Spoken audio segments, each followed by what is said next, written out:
جہاں ہمیں اللہ کا شکر ادا کرنا لازم اور ضروری ہے، وہیں ہمیں یہ بھی سمجھنا ضروری ہے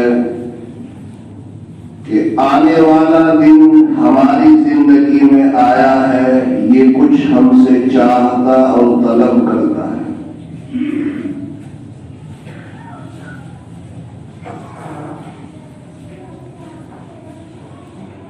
اللہ جتنی نعمتیں اپنے بندوں کو عطا کرتا ہے، کر رہا ہے، جس کو بھی جتنی نعمتیں اللہ نے عطا کی ہیں، وہ دولت کے اعتبار سے ہو، عزت کے اعتبار سے ہو، شہرت کے اعتبار سے ہو، برکت کے اعتبار سے ہو، رات کے اعتبار سے ہو، دن کے اعتبار سے ہو، آنکھ کے اعتبار سے ہو، دل کے اعتبار سے ہو، ہاتھ کے اعتبار سے ہو، پاؤں کے اعتبار سے ہو، یا دل اور دماغ کے اعتبار سے ہو، یہ ساری کی ساری اللہ کی نعمتیں ہیں۔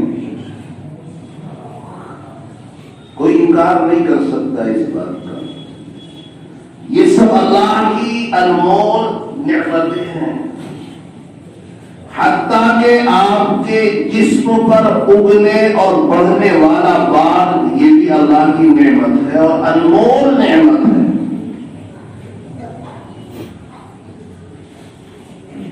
یہ ایک ایسی نعمت ہے، ایک ایسی نعمت ہے کہ جب اڑنے لگتے ہیں، تیل کی بے شمار مہنگی چیزیں آدمی اپنی حیثیت، اپنی اوقات کے لحاظ سے طلب کرتا ہے، لاتا ہے، مگر پھر بھی اگا نہیں پاتا ہے کہ نہیں؟ میں سمجھتا ہوں کہ انسان کے جسم کے اوپر اور انسان کے دماغ میں اس سے زیادہ کمتر نعمت اور کوئی نہیں ہو سکتی، مگر پوری کائنات کو دعویٰ ہے کہ اللہ کی اس چھوٹی سی نعمت کو کوئی بنا نہیں سکتا۔ یا بنا دے گا؟ نہیں بنا سکتا۔ اللہ تبارک و تعالی نے ارشاد فرمایا، ثم لتسألن يومئذ عن النعيم۔ میرے بندو، نعمت کا سوال تو کرتے ہو، اللہ سے مانگتے تو ہو، دولت بھی مل جائے، یہ بھی مل جائے، وہ بھی مل جائے، اتنا مل گیا اور مل جائے، مگر یہ بھی تو ذہن میں رکھو، یہ سب کچھ جو لے رہے ہو، اللہ اس کا حساب بھی تو لے گا۔ لے گا کہ نہیں؟ ضرور لے گا۔ تو ہماری زندگی میں رات مکمل ہونے کے بعد اگر دن نکلا تو ہم اللہ کا شکر ادا کریں، اے میرے اللہ، تو نے میری زندگی میں پھر سے دن بھیجا ہے۔ اس کے ساتھ ساتھ ہم یہ بھی احساس اور فکر کریں کہ یہ زندگی میں جب دن آیا ہے تو اس میں کچھ کرنا بھی ہے، اس میں کچھ کرنا بھی ہے۔ سانس نکلنے والی اللہ سے غافل نہ ہو جائے، آنکھ کھلنے والی اللہ سے غافل نہ ہو جائے، دل کی رفتار اللہ سے غافل نہ ہو جائے، قدم کی رفتار اللہ سے غافل نہ ہو جائے، زبان کی گفتار اللہ سے رشتہ نہ توڑ دے، زبان کی رفتار کسی کا دل نہ توڑ دے، یہ ہاتھ کی رفتار ناحق کام نہ کر دے، یہ پیر کی رفتار ناجائز راستوں پر نہ چلی جائے۔ بولو، یہ ساری کی ساری چیزیں ہمیں دعوت دے رہی کہ نہیں دے رہی؟ یا بس یہ ہے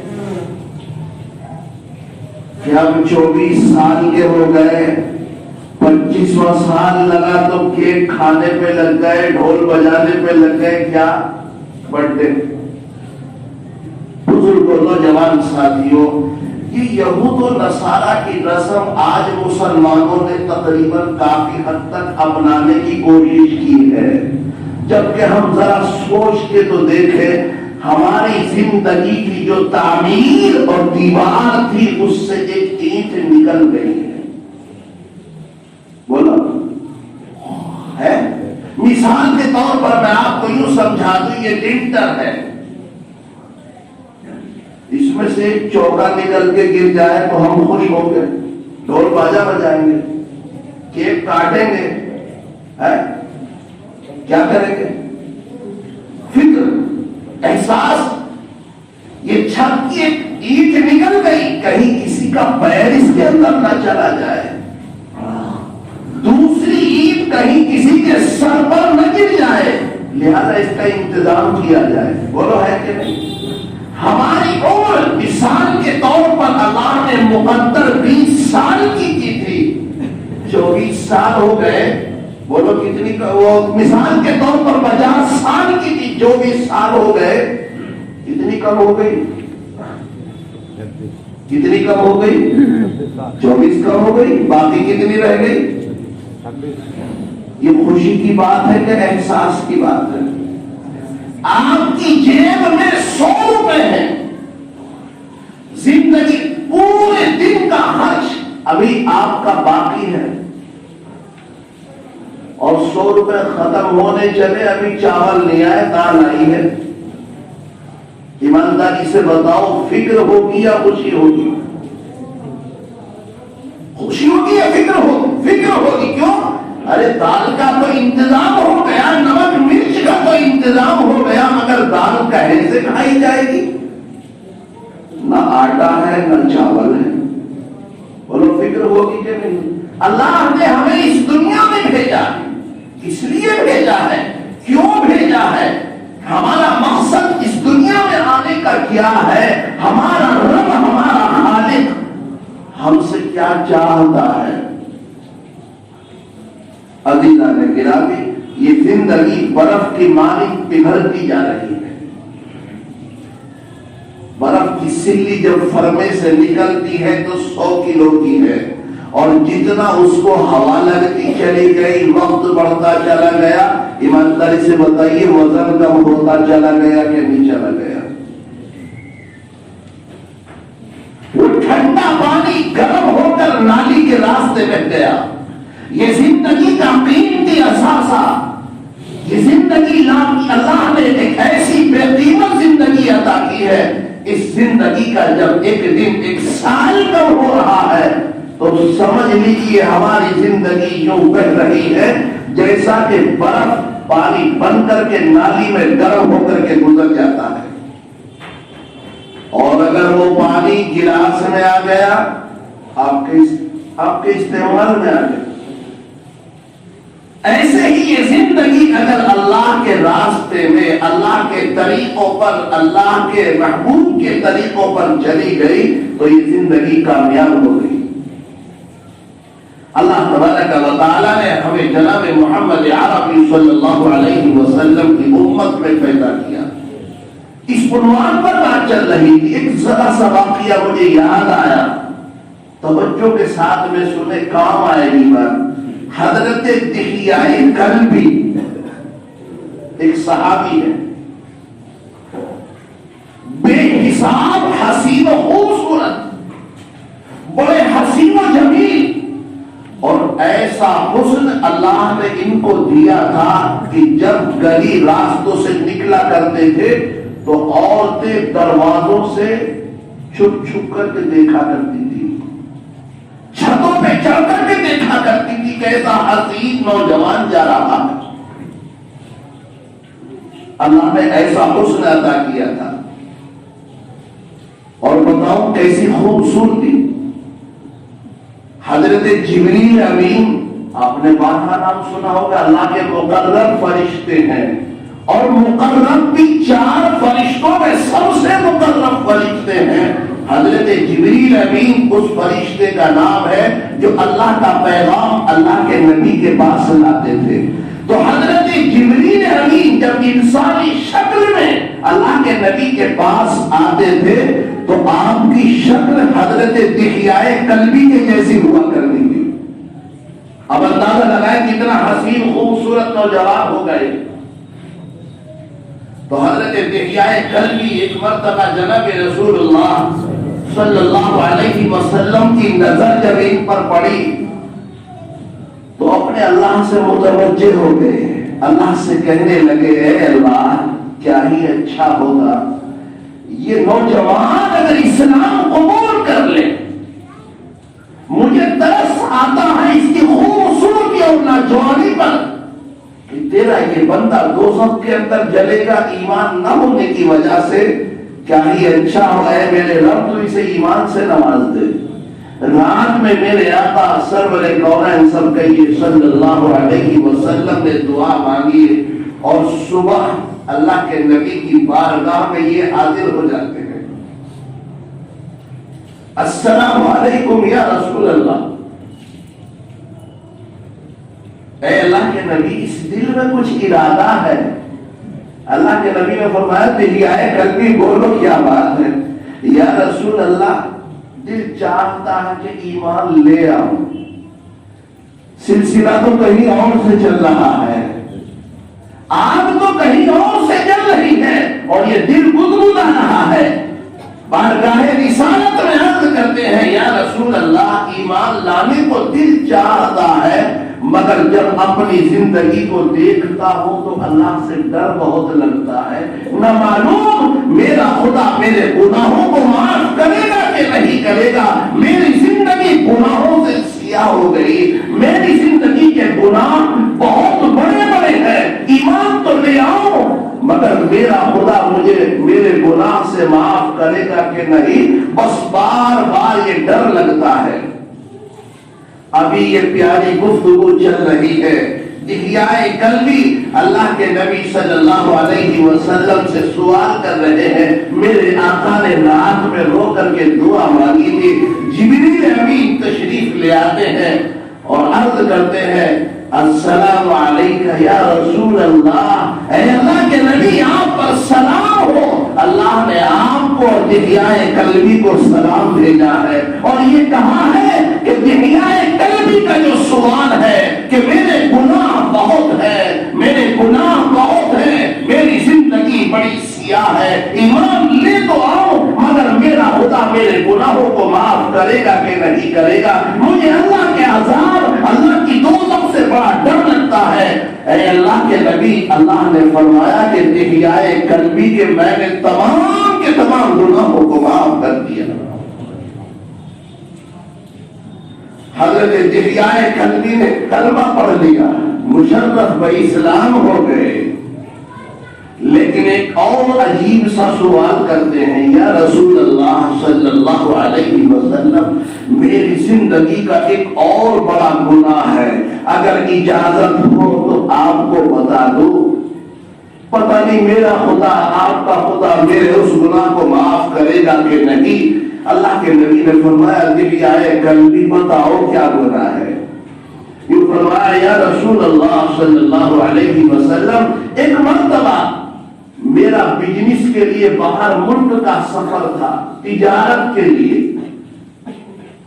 میری بیوی حاملہ تھی، میں نے اپنی بیوی کو جاتے وقت ایک نصیحت کی، اے میری بیوی اگر بیٹا ہو گیا تو اس کی پرورش کرنا اور اگر بیٹی ہو گئی تو اس کو زندہ گوڑ کر دینا، یعنی اس کو دفنا دینا۔ دحیہ کلبی کہتے ہیں یا رسول اللہ میں اپنے قبیلے کا سردار ہوں اور میں نے اپنے قبیلے میں یہ پابندی کر رکھی ہے، یہ قانون بنا رکھا ہے کہ جس کے گھر میں بیٹی ہو اس کو دفنا دیا جائے اور بیٹے کو پالا جائے۔ کسی شاعر نے کیا ہی بہترین کہا ہے، آپ کے آنے سے پہلے تھا اداسی کا زمان، آپ کے آنے سے پہلے تھا اداسی کا زمان، آپ آئے تو چمن میں بہار آ گئی صلی اللہ علیہ وسلم۔ ہر طرف ضلالت گمراہی، ہر طرف جہالت اور گمراہی، نہ بڑا چھوٹے کو جانتا تھا اور بیٹی کے دشمن تھے۔ اللہ کے نبی صلی اللہ علیہ وسلم کو خواب سناتے ہیں یا رسول اللہ جب ایک زمانے کے بعد میں اپنے گھر پر تجارت کے سفر سے واپس آیا، میں نے گھر کی کنڈی بجائی، جب میں کنڈی بجاتا ہوں تو گھر کی کنڈی کھلتی ہے، جب گھر کے اندر داخل ہوتا ہوں تو میں نے دیکھا ایک چھوٹی سی بچی جس نے دروازے کی کنڈی کھولی ہے اور مجھے دیکھ کر مسکرائی اور میری ٹانگوں میں لپٹ گئی۔ بابا جان آ گئے، بابا جان آ گئے۔ دہیائے قلبی کہتے ہیں کہ میں نے فوراً اس کو دھکا دیا، پیچھے ہٹ تو کون ہے؟ دہیائے قلبی کہتے ہیں میں نے کہا میں اس گھر کا مالک ہوں۔ بیٹی کہنے لگی تو میرے آپ ابا جان ہے، میں آپ کی لخت جگر اور بیٹی ہوں۔ میں نے اپنی بیوی سے کہا او دشمن، تو نے اس کو دفن کیوں نہیں کیا؟ تو نے اس کو مار کیوں نہیں دیا؟ تو نے اس کو گھر میں باقی کیوں رکھا ہے؟ اتنا کہہ کر میں نے اپنی بیوی سے کہا اس کو نہلا دھلا دو، اس کو کپڑے پہنا دو۔ اس کو کپڑے پہنوائے اور میں نے اس کو گود میں اٹھایا اور جنگل کی طرف میں اس کو لے کر کے چل دیا۔ بچی دہیائے قلبی کہتے ہیں بچی کبھی میرے رخسار پر بوسہ دیتی ہے، کبھی میری گردن میں ہاتھ ڈالتی ہے اور کہتی بابا جان کہاں جا رہے ہیں؟ بابا جان مجھے نانی کے یہاں لے کر کے جا رہے ہیں، بابا جان مجھے چیز دلانے کے لیے جا رہے ہیں، بابا جان مجھے کھلونے دلانے کے لیے جا رہے ہیں۔ وہ مجھے بابا بابا کہتی جاتی ہے اور میں اس کی بات کا کوئی جواب نہیں دیتا۔ جب جنگل میں میں پہنچ گیا میں نے اس کو گود سے اتارا اور میں نے ایک گڑھا کھودا اور گڑھا جب میں کھودتا رہا گرمی کے مارے چہرے سے پسینہ ٹپکتا جاتا ہے اور مٹی اڑ کر میرے چہرے پر لگتی جاتی ہے۔ میری اس لخت جگر وہ بچی جس کو میں دفن کرنے کے لیے لے کر کے گیا تھا اس کے گلے میں ایک دوپٹہ تھا، وہ بچی اٹھی اور میرے پسینے کو صاف کرتی ہے اور مجھے کہتی ہے ابا جان آپ اتنی محنت کیوں کر رہے ہیں؟ آپ یہ گڑھا کیوں تیار کر رہے ہیں؟ میں آپ کے ساتھ لگ جاؤں، میں یہ گڑھا تیار کرا دوں، آپ اتنی محنت مت کیجیے، آپ آ جائیے، آپ سائے میں بیٹھ جائیے۔ وہ بچی میرے منہ کی دھول کو صاف کرتی جاتی ہے اور میرے پسینے کو سکھاتی جاتی ہے۔ میں نے گڑھا تیار کیا، بچی قریب آئی، میں نے اس کو اس کے اندر دھکا دے دیا اور میں نے مٹی اور ریت اس کے اندر ڈالنا شروع کیا۔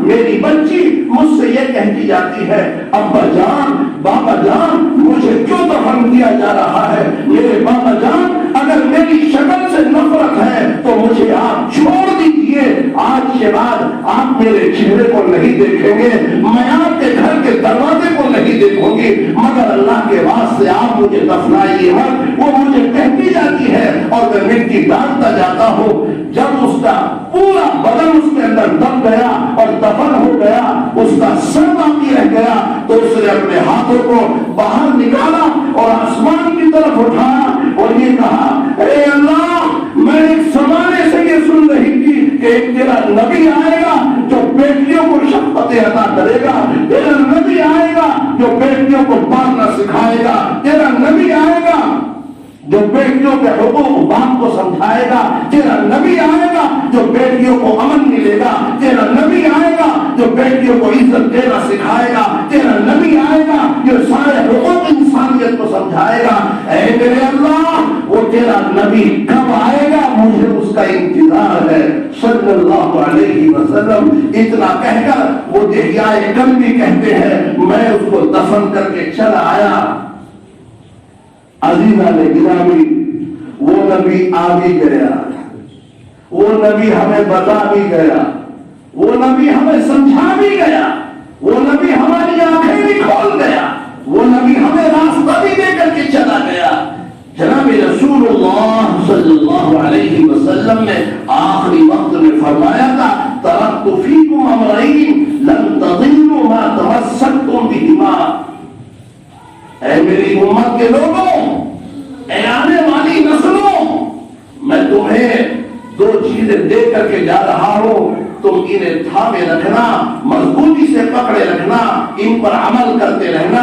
اگر تم ان دونوں کو تھامے رہے، ان پر عمل کرتے رہے، قسم خدا کی تم کبھی گمراہ نہیں ہو سکتے ہو۔ احادیث رسول کا ذخیرہ ہمارے پاس ہے، قرآن کا ذخیرہ ہمارے پاس ہے، دونوں چیزیں ہمارے پاس ہے. ہمارے نبی نے ہمیں یتیم نہیں چھوڑا ہے, ہمارے نبی نے ہمیں رسوا نہیں کیا ہے, ہمارے نبی نے ہمیں گمراہ نہیں چھوڑا ہے, ہمارے نبی نے ہمیں مستقل مشعل راہ عطا کی ہے, ہمارے نبی نے مستقل ہمیں جینے کا طریقہ سکھایا ہے, ہمارے نبی نے ہمیں مرنے کا طریقہ سکھایا ہے, ہمارے نبی نے آنکھ اٹھانے کا طریقہ سکھایا, ہمارے نبی نے ہمیں گفتار سکھائی, ہمارے نبی نے ہمیں رفتار سکھائی, ہمارے نبی نے ہمیں بیاہ کر کے دکھا دیا, ہمارے نبی نے اس دنیا میں رہ کر کے دکھا دیا, ہمارے نبی نے ہر سبق اپنی امت کو دے کر کے دکھا دیا.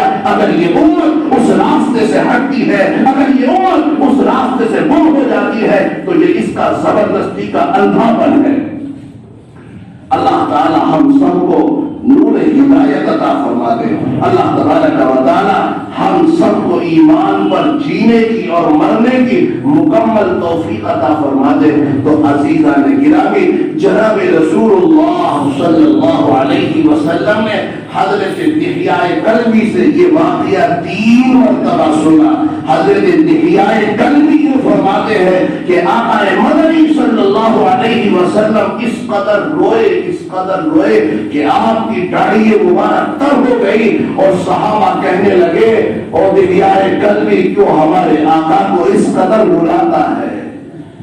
تو میرے بزرگوں, ہم اسی آقا کے امتی ہیں, ہے کہ نہیں ہے؟ ہے بھائی, ہمیں فخر ہے, ہمیں فخر ہے, ہمیں فخر ہے. کتنی قومیں آپ کا انتظار کر کے اس دنیا سے رخصت ہو گئی. اللہ نے ہمیں اسی نبی کی امت میں پیدا فرمایا. بس ذرا سا فرق یہ ہے کہ ہماری آنکھیں بند ہیں, اگر یہ کھل جائے تو ہمیں نظر آنے لگے. وہ یہی تو بات ہے کہ نہیں؟ اللہ تعالیٰ ہماری آنکھوں کو ایمان کے ساتھ میں کھول دے. اللہ ایمان کے ساتھ مرنے کی, جینے کی مکمل توفیق عطا فرمائے.